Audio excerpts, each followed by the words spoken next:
Muy bien. En este capítulo vamos a hablar un poquito sobre, dentro del módulo de neurología, sobre un trastorno extrapiramidal relacionado con la alteración de los ganglios basales. Y vamos a hablar específicamente sobre el parkinsonismo y el Parkinson. Pero para poder llegar a comprender con profundidad este contenido, que de por sí es mm, relativamente complejo, vamos a recordar un poquito algunas cosas de fisiología y luego vamos a adentrarnos en esta patología. Tienen que recordar que el sistema de control motor, la vía común final, transmite todas las instrucciones del sistema nervioso central a los músculos esqueléticos.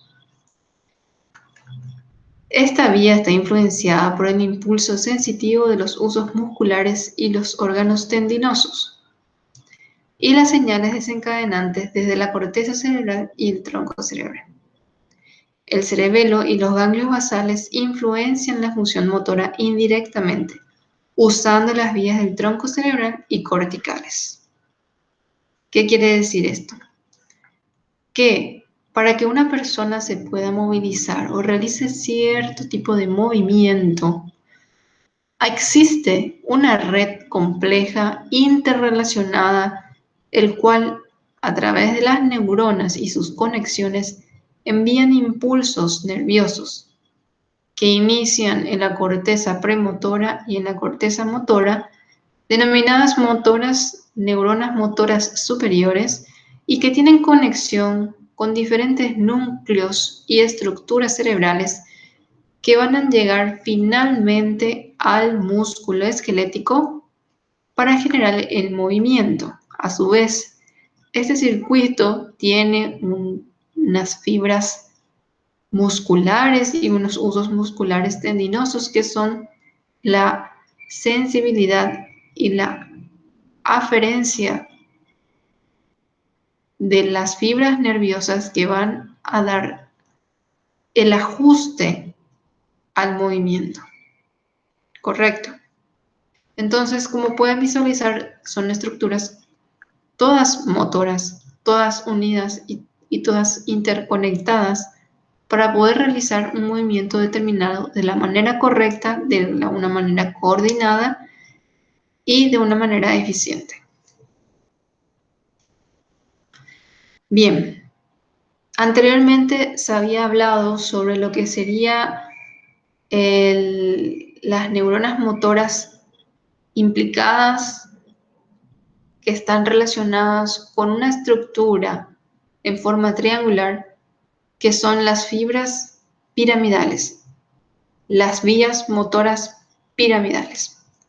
En este caso, vamos a hablar sobre todo el sistema que está fuera de las fibras que pasan por esa vía piramidal, y nos vamos a enfocar en lo que es extrapiramidal, fuera de la pirámide por donde pasan esas fibras motoras.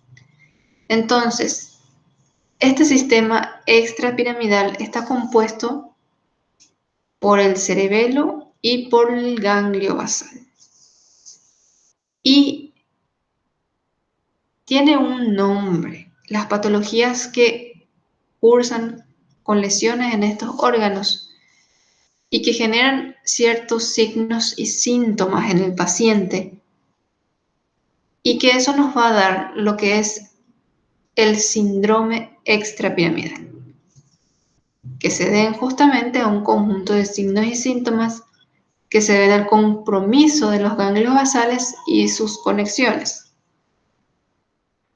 Vamos a hablar que el sistema extrapiramidal es el encargado de intervenir en el control del movimiento voluntario, del tono muscular y de la producción de movimientos automáticos y asociados.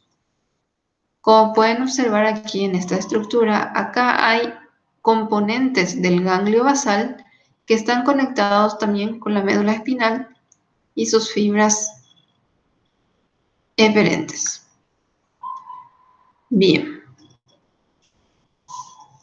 ¿Qué son los ganglios basales? Los ganglios basales son un grupo de núcleos subcorticales. Subcorticales es que están debajo de la corteza, profundos e interrelacionados que dan un papel esencial en el control del movimiento.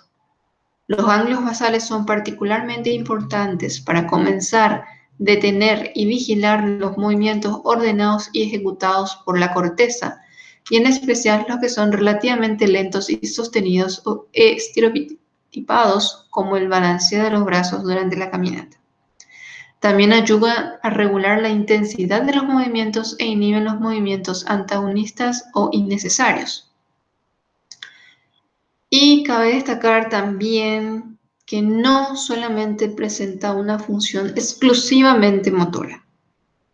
Se sabe también que los ganglios basales están involucrados en funciones cognitivas y perceptuales.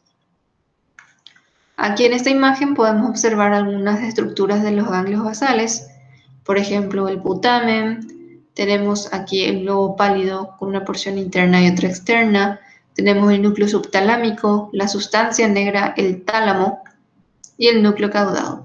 Todas estas estructuras están conectadas, interrelacionadas y también interrelacionados con la corteza cerebral, que es la que inicia el movimiento y envía fibras de control y de regulación a la corteza. También tiene fibras aferentes por donde llegan neuronas para el control y ajuste del movimiento en general. Muy bien, aquí tenemos lo que vimos anteriormente, pero en una visión tridimensional. Los ganglios basales. Aquí tenemos el cuerpo estriado, que está conformado por el caudado y el putamen. Tenemos el globo pálido, que tiene una estructura interna y otra externa. Tenemos la sustancia negra, que tiene una formación reticular y una formación compacta, o pars reticular y pars compacta. Los núcleos subtalámicos, los núcleos rojos y el tálamo en sí. El tálamo otra vez se subdivide en ventrolateral y ventral anterior. Muy bien, aquí podemos observar algunas estructuras como el putamen, que está relacionado con el núcleo caudado, y esto así forma el cuerpo estriado. También tenemos el globo pálido interno y el externo, y parte del tálamo y la cola del núcleo caudado. Bueno, como habíamos mencionado anteriormente, la función de los ganglios basales es el planeamiento motor, ejecución automática de planes motores. Quiere decir que realiza en forma automática los actos motores previamente aprendidos, que por ejemplo, el braceo al caminar. Uno cuando camina no se da cuenta que automáticamente nosotros realizamos un pequeño balanceo con los brazos, ¿sí?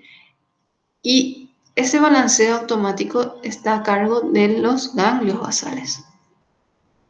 La ejecución de movimientos, los ajustes posturales, aquellos giros pequeños que se hace para ajustar la postura, para que podamos girar de un lado a otro y mantener de forma coordinada todos esos ajustes, son los ganglios basales los responsables.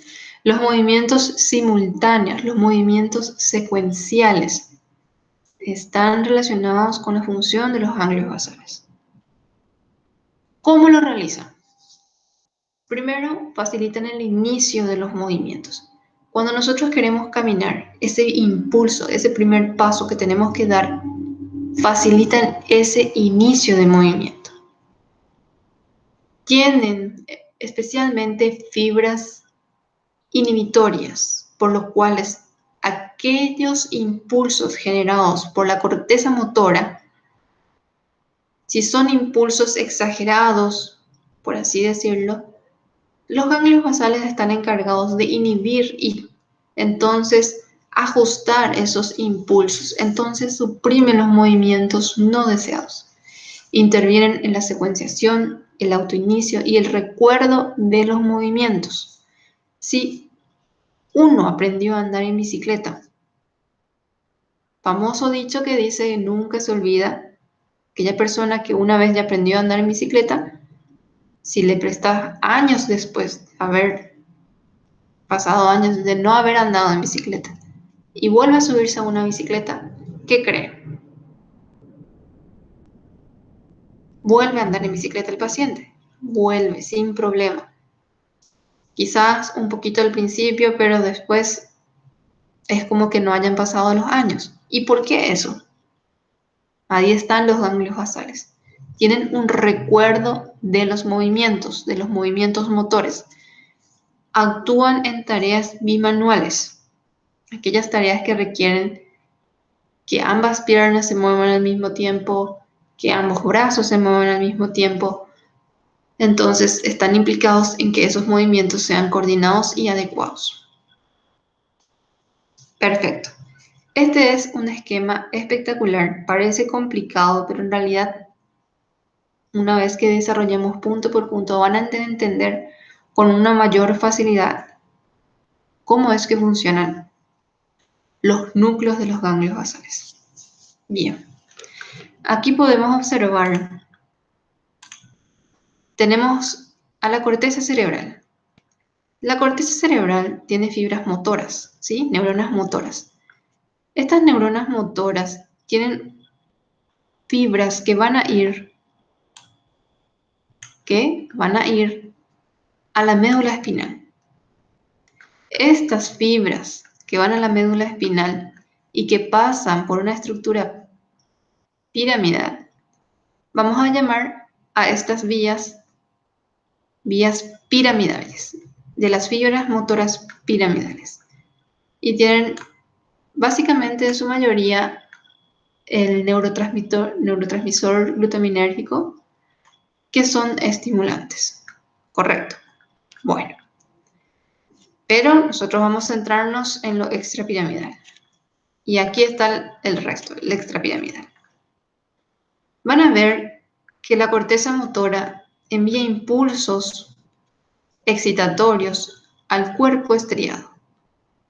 El cuerpo estriado, saben que está formado por el núcleo caudado y el putamen. El cuerpo estriado tiene un neurotransmisor excitatorio que es la acetilcolina. Correcto. Tienen que recordar esto. Tiene dos receptores. Tiene un receptor llamado D1 y un receptor D2. El receptor D1, cuando es estimulado, ¿qué hace? Envía una señal GABA. La señal GABA del neurotransmisor GABA es una señal inhibitoria. Todo lo que es GABA es inhibitorio. Entonces envía una señal inhibitoria ¿a qué estructura? Al globo pálido interno y a la sustancia negra pars reticular. Esto es sustancia negra pars reticular, este es globo pálido interno. Muy bien. Este globo pálido interno, junto con la sustancia negra pars reticular, normalmente, cuando no tiene una señal inhibitoria, está inhibiendo al tálamo. Imagínense que este circuito es un circuito inhibitorio que constantemente está acelerado y que si tiene un pedal de aceleramiento y otro pedal de freno, estamos ante un sistema que está constantemente acelerado y que tiene que tener vías inhibitorias para que desacelere.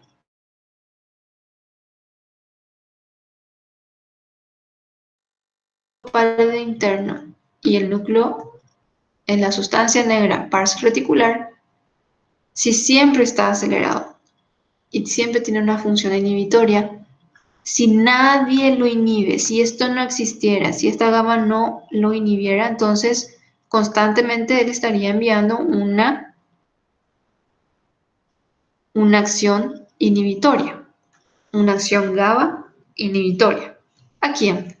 Al tálamo. Este es el tálamo, acá con su porción ventral anterior y ventral lateral. Perfecto. El tálamo, si nadie lo inhibe, ¿el qué está haciendo? Está estimulando a la corteza cerebral. Entonces, como les dije anteriormente, imagínense siempre que este circuito está acelerado, que todos sus núcleos siempre tienen la acción base ejerciendo, que siempre va a ser esa acción base ejerciendo si es que nadie lo inhibe. Supongamos entonces que esto no existiera, que el GABA no existiera, que no estaba inhibiendo al tálamo. Entonces, el tálamo autónomo, que está acelerado, siempre y tiene como fibra eferente una neurona excitatoria que libera neurotransmisor glutaminérgico, entonces siempre va a estar estimulando la corteza cerebral. Muy bien. Esta vía que vimos aquí la llamamos vía directa. Ahora vamos a la vía indirecta. Esta vía con receptor D2. Este receptor tiene una acción inhibitoria GABA sobre el globo pálido externo. Esto es el globo pálido externo. El globo pálido externo siempre está acelerado y tiene una función inhibitoria sobre el núcleo subtalámico. Si el globo pálido externo no tuviera quien lo inhibiera, no tuviera estas fibras GABA presente, quien lo inhiba, entonces él constantemente iba a estar inhibiendo al núcleo subtalámico. Entonces, si este receptor D2 siempre estimula en forma negativa, inhibiendo al globo pálido externo, entonces el globo pálido externo no va a inhibir al núcleo subtalámico. Entonces el núcleo subtalámico va a estar estimulando al globo pálido interno y a la sustancia negra pars reticular, y si va a estar estimulando a esta porción sí va a estar de que de por sí, si no había nadie que lo inhiba, liberaba esta acción GABA, y si está estimulado este globo pálido interno, entonces va a aumentar su inhibición, va a reforzar su inhibición al tálamo. Entonces, ¿qué va a pasar? El tálamo va a dejar de excitar a la corteza cerebral. Correcto. Vía indirecta. Aquí tenemos por otro lado la excitación por esta vía glutaminérgica a la sustancia negra pars compacta. La sustancia negra pars compacta envía fibras neuronales en donde su porción terminal libera el neurotransmisor dopamina. La dopamina tiene dos efectos principales. Actúa aquí en el receptor D1, estimulando el receptor D1. Quiere decir que refuerza, al estimular esto, refuerza su acción GABA y tiene un efecto inhibitorio. ¿A quién? Al receptor D2. Entonces, tenemos una acción inhibitoria en el receptor D2. Si este receptor D2 está inhibido, ¿qué va a pasar? Va a dejar de inhibir al globo pálido externo. Si el globo pálido externo deja de estar inhibido, entonces va a inhibir al núcleo subtalámico. Si el núcleo subtalámico está inhibido, entonces no va a estimular al globo pálido interno. ¿Se entiende? Y si no estimula al globo pálido interno, entonces esta vía va a estar más atenuada. Recuerden que siempre está acelerando y siempre va a estar inhibiendo, ¿verdad? Pero como no hay un refuerzo del núcleo subtalámico, entonces va a disminuir la fuerza con que inhibe al tálamo. ¿Se entiende? Entonces de esta manera regula y ajusta con este circuito inhibitorio. Qué inteligente, ¿verdad? Qué inteligente este circuito. Controla de esta manera todos los movimientos y esos ajustes que vimos previamente que hace, y esos recuerdos de los movimientos y esos cambios posicionales y de la postura principalmente del cuerpo humano. De esta manera regula todo. Correcto. Bien. Entendiendo esto, vemos que si nosotros estimulamos a la vía directa, ¿qué pasa? Se inhibe a las neuronas del globo pálido interno.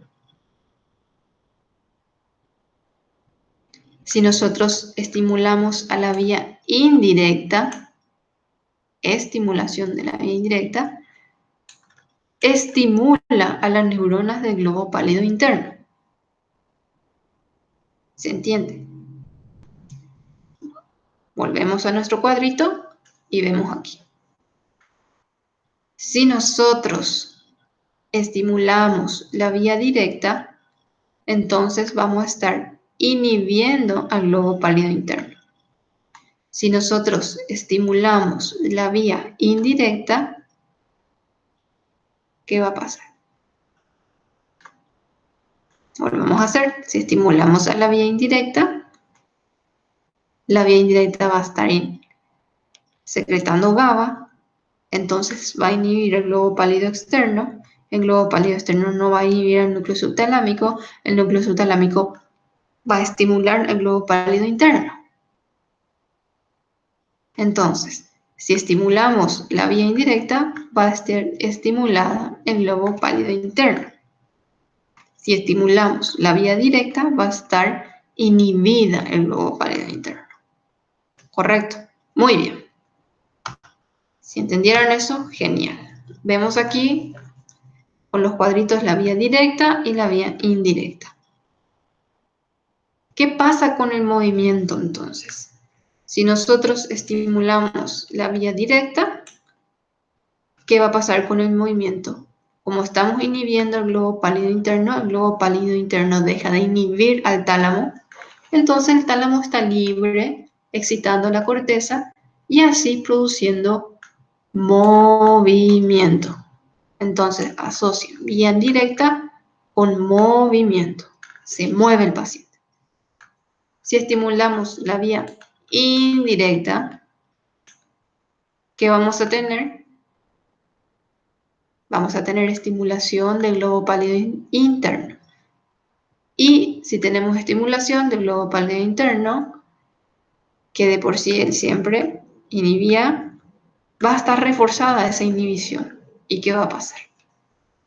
Frena el movimiento, porque inhibimos al tálamo. Entonces el tálamo deja de liberar su excitador.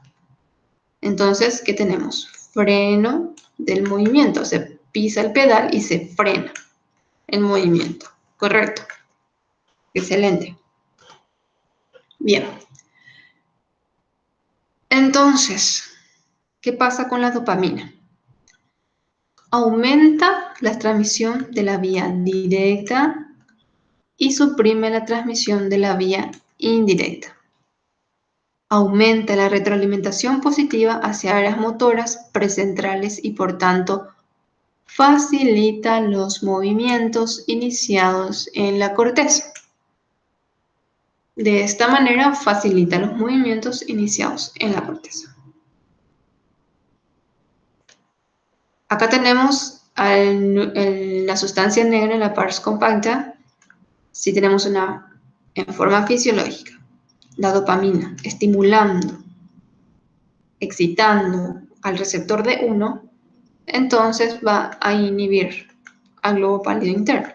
Si tenemos que la dopamina en forma fisiológica inhibe al receptor D2, entonces el receptor D2 no va más a inhibir el globo pálido externo. Si el globo pálido externo no tiene quien lo inhiba, entonces él va a seguir inhibiendo al núcleo subtalámico. El núcleo subtalámico entonces va a dejar de estimular al globo pálido interno. ¿Sí? Entonces, la acción GABA, si tenemos que esto se estimula la inhibición y tenemos que esto también se ve influenciado por la influencia inhibitoria de la dopamina, entonces vamos a tener movimiento, facilidad de movimiento. ¿Se entiende? Bueno, ¿qué pasa con la patología? Los trastornos de los ganglios basales.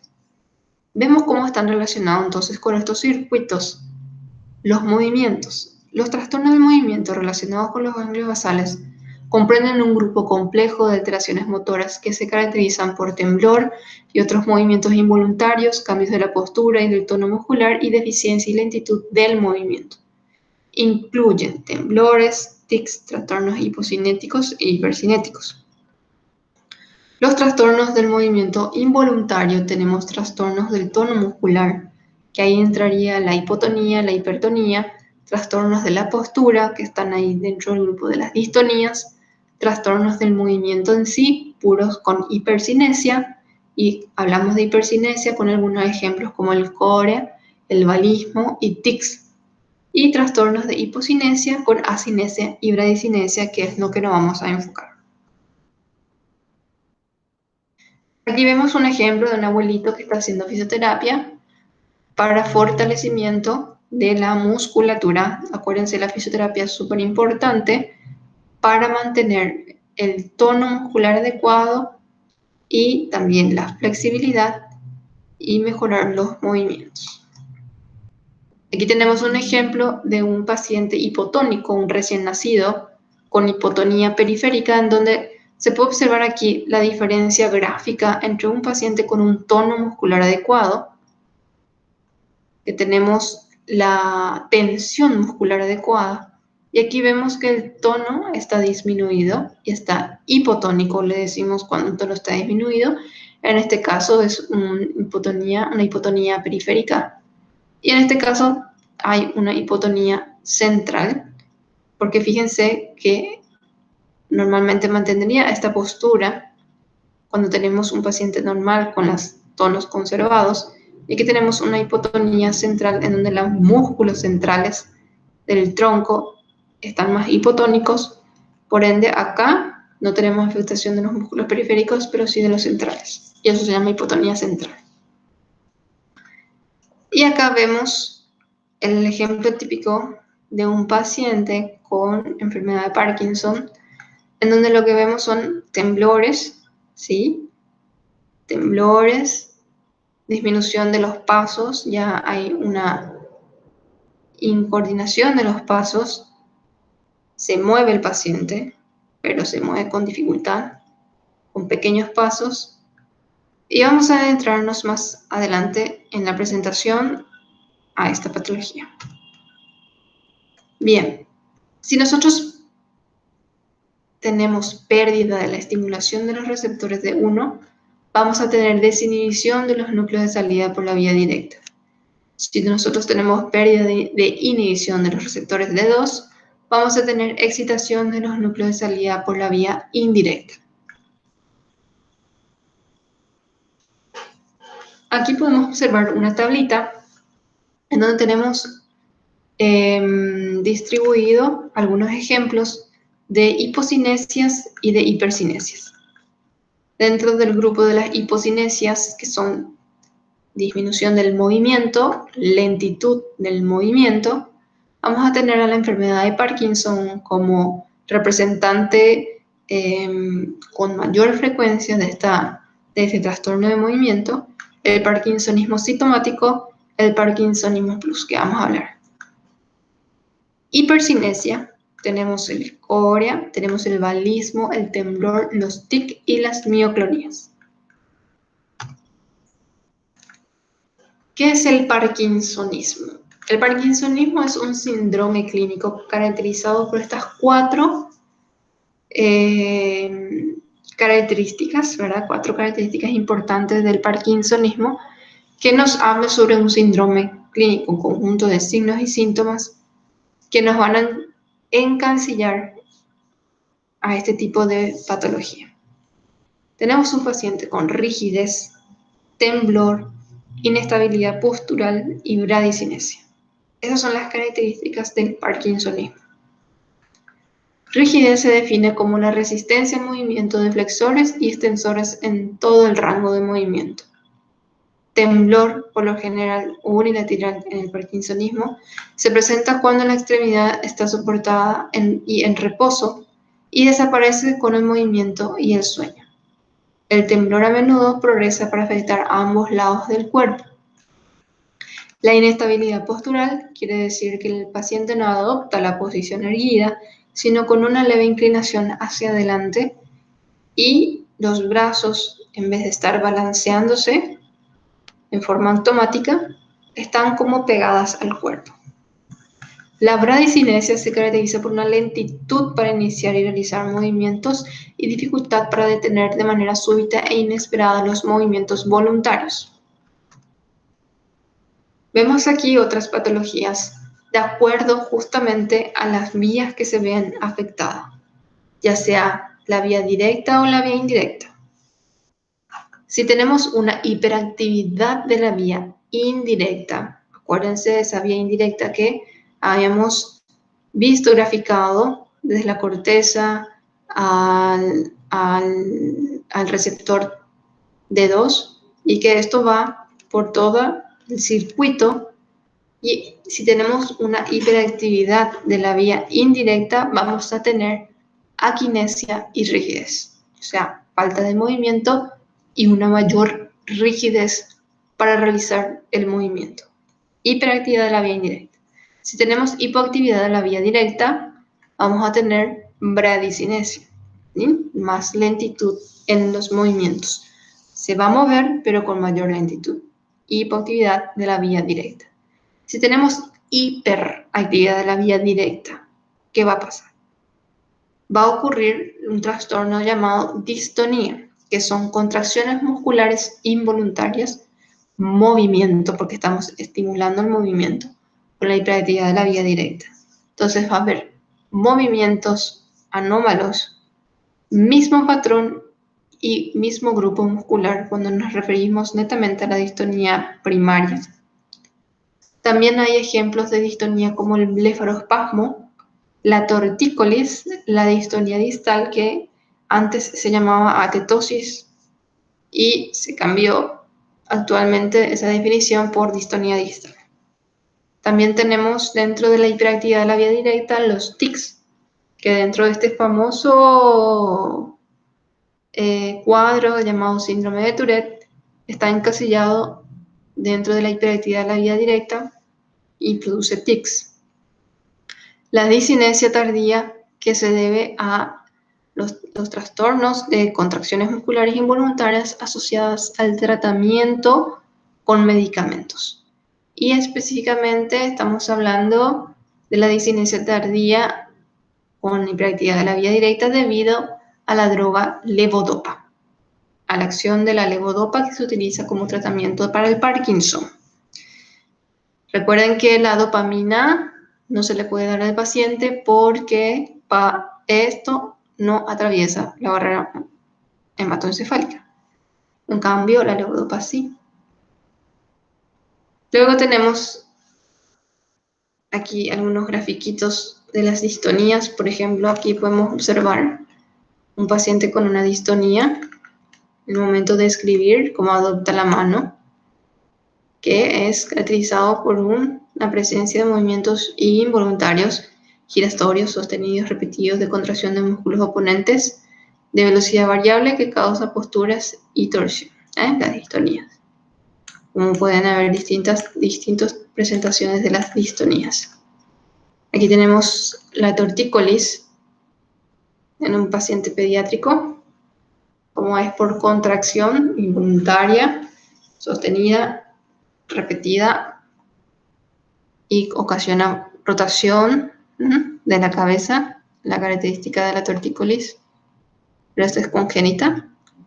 Y este es del síndrome de Tourette, los famosos tics faciales que tiene el síndrome de Tourette, que también están asociados a alteraciones de la fonética de la verbal con acompañamiento a veces de emisión de palabras y también relacionados con otros trastornos de movimientos, aparte de los faciales, que están relacionados con el síndrome de Tourette. Bien, y por último aquí vemos la hipoactividad de la vía indirecta. Vamos a tener a la enfermedad de Huntington, que se caracteriza por una triada de corea, de trastornos psiquiátricos y de demencia.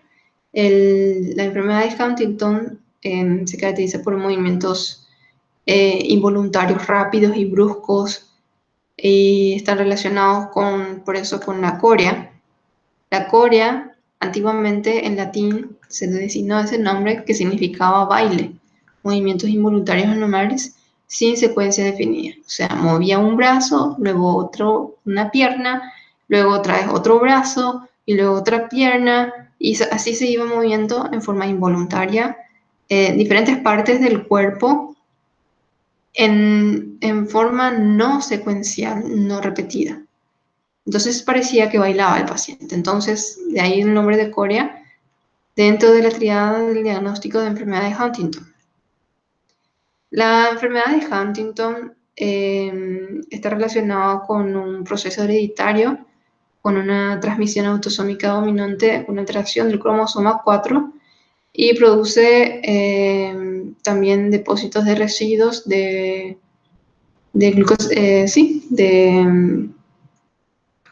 poliglutaminas, y ahí genera entonces degeneración neuronal. También hay atrofia del núcleo caudado y la corteza cerebral y alteración relacionada con el gen que genera un triplete GAP en el cromosoma 4. Eso está generalmente relacionado con la enfermedad de Huntington y es poco frecuente, no es frecuente de ver. Muy bien.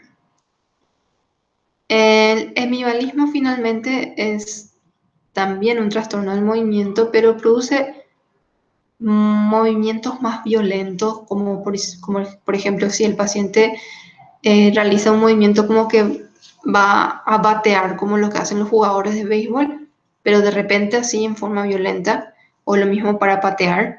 Entonces realiza movimientos bruscos, grandes y más violentos de lo que sería, por ejemplo, el movimiento del core o de la corea. Correcto. Bien, entonces el parkinsonismo, vamos a ver qué tenemos que está dentro de las hipocinesias. Vamos a ver que tenemos un trastorno de causa primaria, de causa secundaria y de causa secundaria plus o asociado a otras enfermedades neurodegenerativas.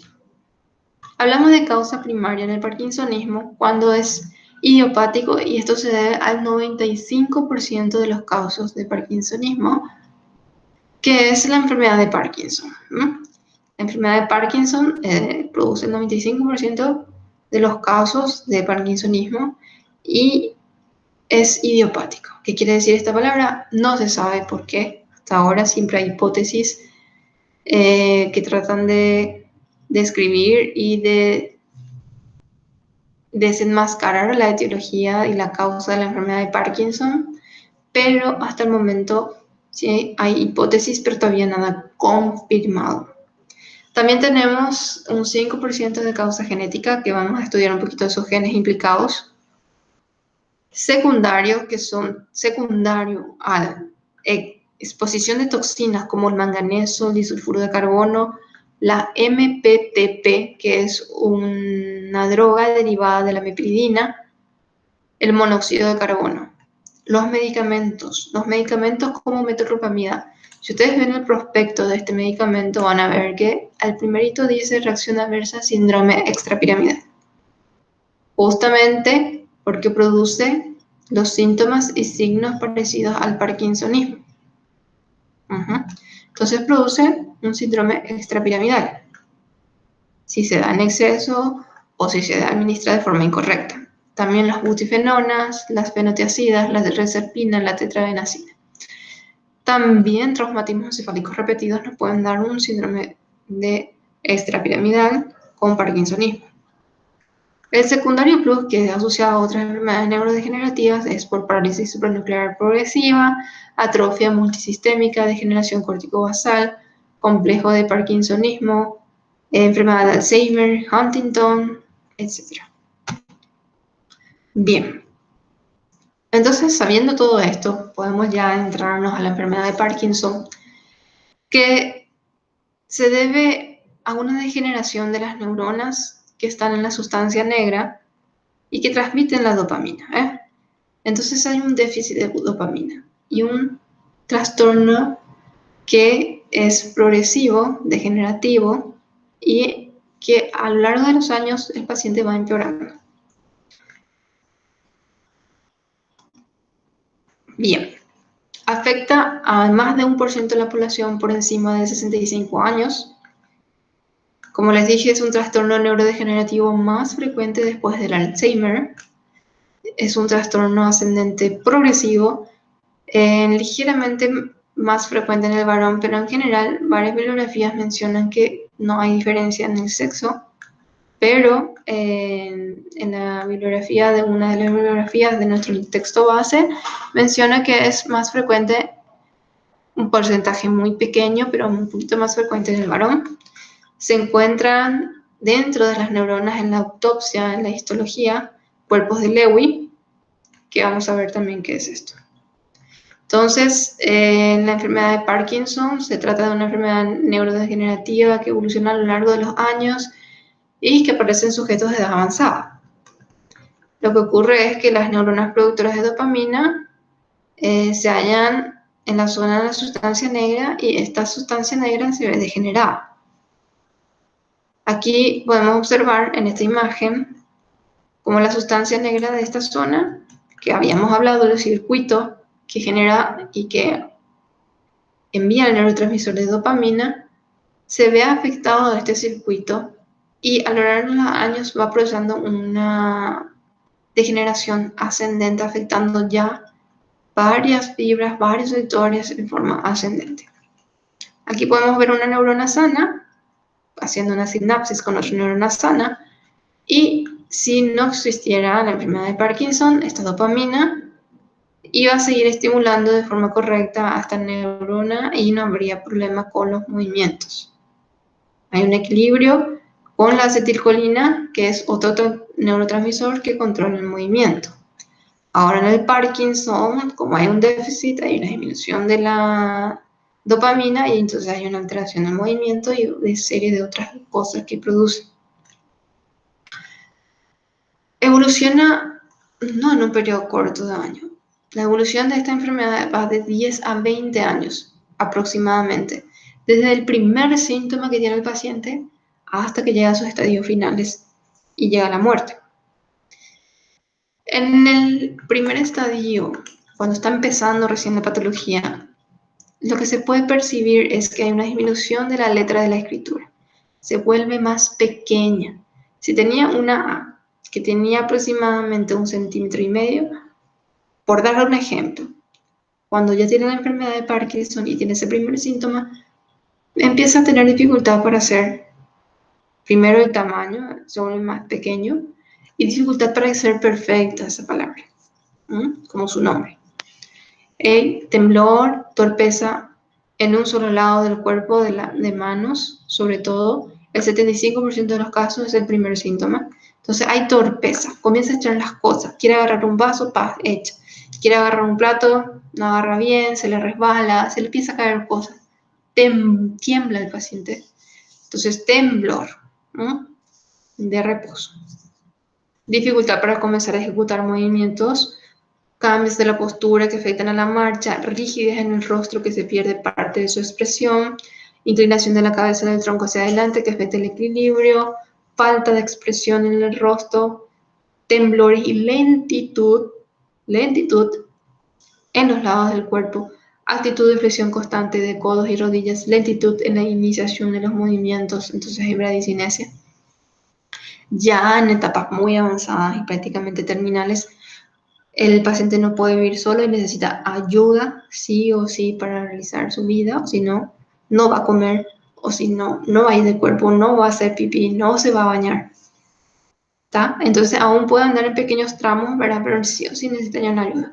Hay rigidez y bradicinencias muy severas. Ya en el último estadio ya no puede caminar, es inválida la paciente, necesita silla de ruedas, tiene una marcada flexión de la columna, el lenguaje ya es inentendible, apenas se puede abrir y cerrar las manos, hay invalidez total, incontinencia de síntesis y deterioro cognitivo. ¿A qué se debe esta patología? No se conoce, como les dije, es idiopático en un 95% de los casos.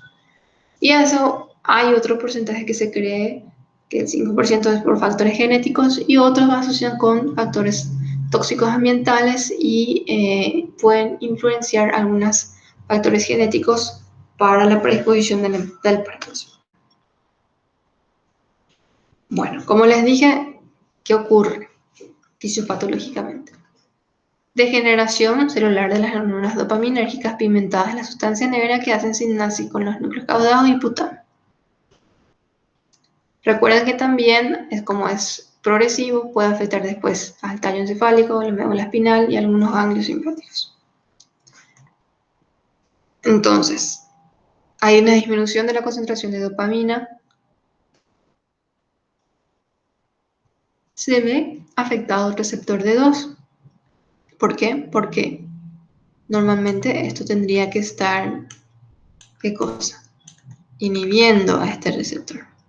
Como no hay esa inhibición, entonces el receptor D2, que tiene luego la estimulación glutaminérgica, está hipernegativizado. Entonces, supernegativiza el globo pálido externo, entonces el globo pálido externo no inhibe al núcleo subtalámico, entonces el núcleo subtalámico estimula al globo pálido interno. Y si hay alguien que le estimule al globo pálido interno, entonces, ¿qué cosa? Frena al tálamo y frena el movimiento. También sabemos que la dopamina estimulaba al receptor D1.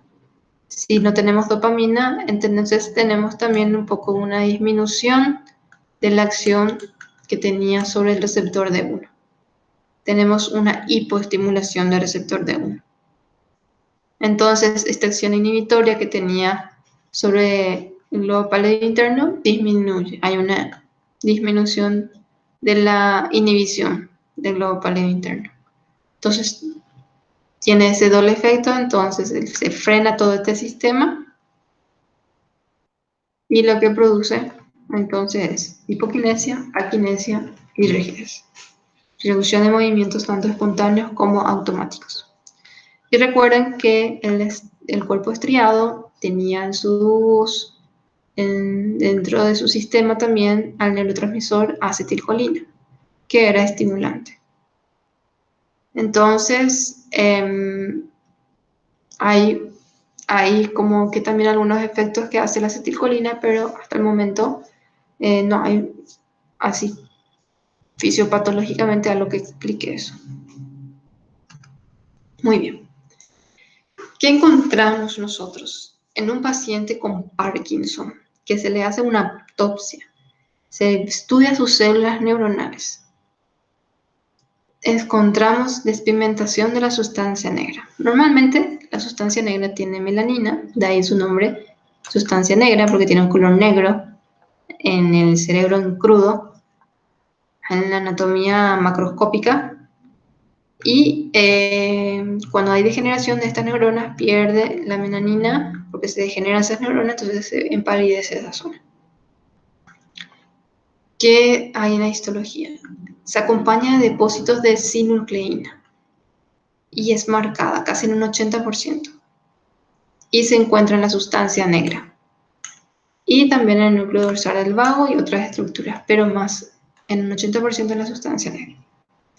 ¿Qué hace estos depósitos de sinucleína, verdad? ¿Qué es la sinucleína? Realmente se desconoce su función, pero lo único que se sabe es que está en las regiones terminales nerviosas con estrecha proximidad a las vesículas sinápticas. Entonces probablemente interfiera también en la neurotransmisión del impulso. Aquí tenemos una imagen en donde se puede ver los cuerpos de Lewy body o cuerpos de Lewy, y esto es una neurona. Ahora, los cuerpos de Lewy son cuerpos de inclusión citoplasmáticos eosinofílicos que contienen agregados de filamentos de alfa-sinucleína, de parquina, de neurofilamentos y de proteínas de vesículas sinápticas. Entonces, la alfa-sinucleína normalmente está en su forma soluble no plegada, y en la enfermedad de Parkinson, por algún motivo, se agrega en fibrillas para formar los cuerpos de Lewy. Entonces se van agregando, se van agrupando y van formando el cuerpo de Lewy. Bueno,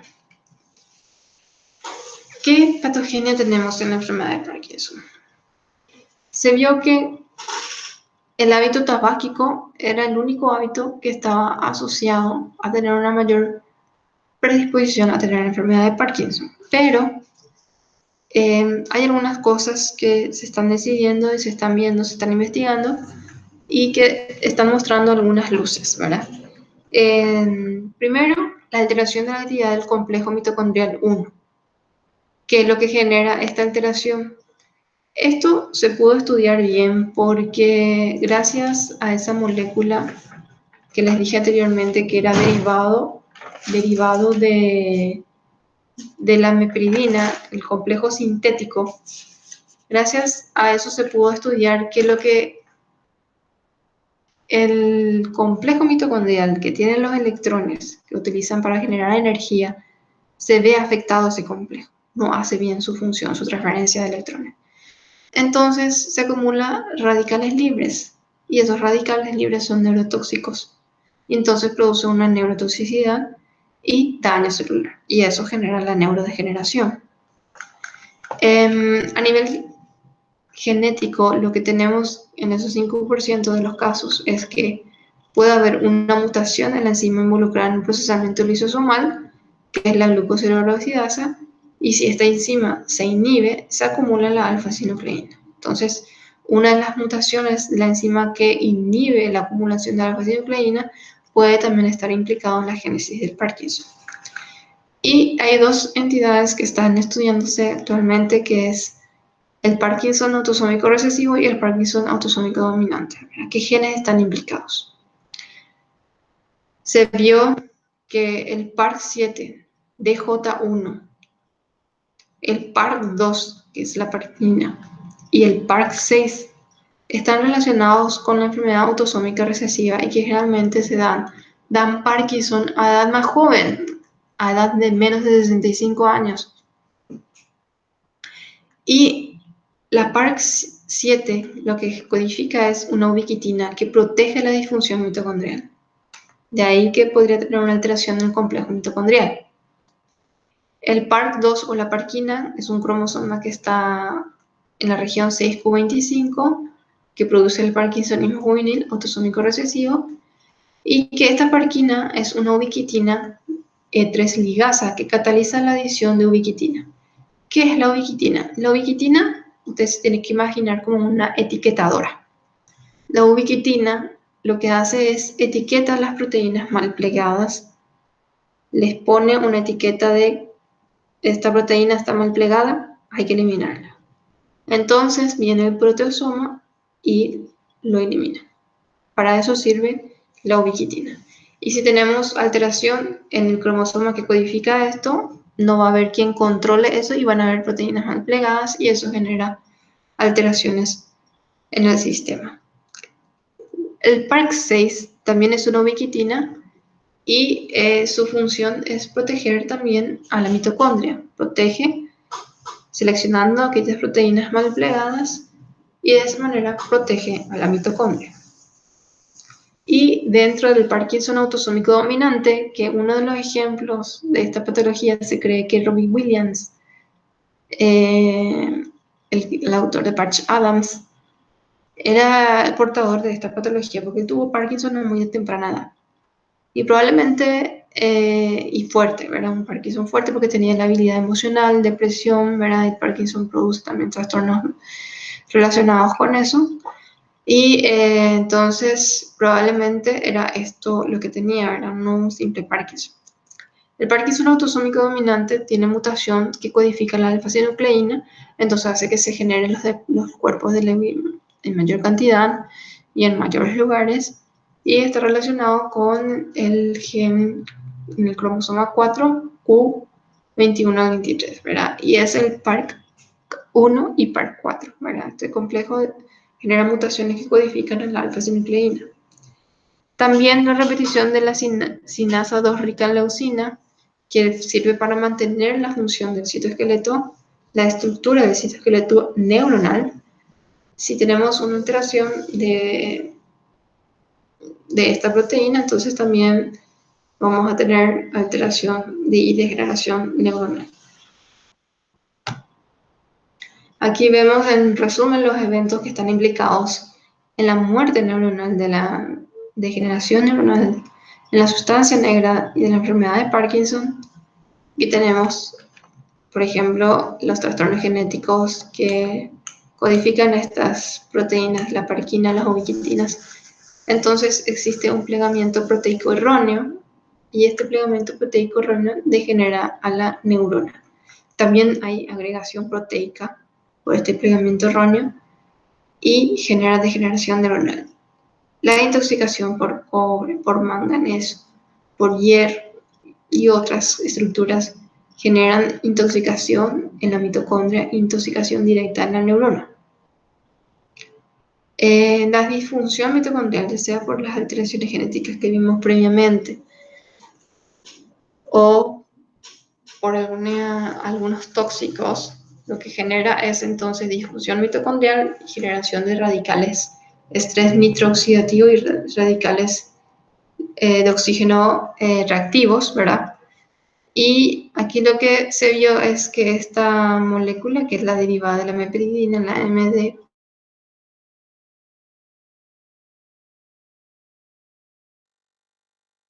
complejo 1 de la cadena de transporte de electrones. No produce ATP, entonces hay una mayor producción de peróxidos de radicales y superóxidos y reaccionan con los lípidos, proteínas y ácidos nucleicos, produciendo un desastre. Y aquí podemos observar que la hiperfosforilación proteica también está relacionada con los daños neuronales. Se cree también que la dopamina por sí sola, si no está en una estructura adecuada, si no está bien protegida, no se une bien a su receptor, tiene una leve toxicidad también en la neurona. Y si tenemos esto, la dopamina más disfunción mitocondrial, tenemos autooxidación y libera radicales reactivos y neurotoxicidad. ¿Qué clínica va a tener el paciente? Como ya vimos anteriormente, va a tener amplitud de movimientos, también disminuye y como consecuencia la escritura se empequeñece y hay micrografía. Dolor en el cuello o en los hombros es un sistema inicial frecuente y puede preceder a un trastorno de la motilidad durante meses. Disfunción intelectual leve incluye alteraciones cognitivas, de percepción, de memoria y de lenguaje. Marcha propulsiva, que es la marcha que como que hacia adelante, que se va a caer. Fatigabilidad excesiva, temblor en la mano, a veces interno, pero el temblor es en reposo. Facies inexpresiva, rigidez muscular, rueda dentada. Postura típica de parkinsoniano en una flexión tanto en el cabeza y el tronco como en las articulaciones de los brazos y las piernas. Dificultad para la deglución porque no pueden tragar bien. Entonces también produce cialorrea, babea al paciente. Temblor inicialmente intermitente, suele comenzar en los dedos de la mano para extenderse luego a las extremidades. Bradicinesia se extiende en reducción y enlentecimiento de los autos motores y voluntarios. Cialorrea ya les dije, y aquí algo importante, temblor clásico en la rueda de Parkinson es regular, rítmico y entre 3.5 a 7 ciclos por segundo. Está presente en reposo, disminuye con el movimiento. Hay estreñimiento, a veces que es grave, dificultades para la micción, poliaquiuria, urgencia e incontinencia. Aquí vemos entonces la representación gráfica de los síntomas de la enfermedad de Parkinson, los temblores, la facie inexpresiva, los brazos semiflexionados con codos y muñecas más bien pegados al cuerpo y no balanceándose, hay temblores, actitud postular en semiflexión, rigidez, pequeños pasos, temblores de las manos, incluso puede haber, anteriormente se le llamaba el temblor del contador de monedas porque simulaba contar monedas, pero es un temblor que tiene el paciente. Bien, el diagnóstico, cabe descartar primero varias patologías orgánicas y luego que se descarta todas las patologías orgánicas con el laboratorio, la tomografía, estudios complementarios, etc., y a través de una serie de estudios clínicos y cognitivos y side test también se puede llegar al diagnóstico de la enfermedad de Parkinson, porque es la única forma de saber.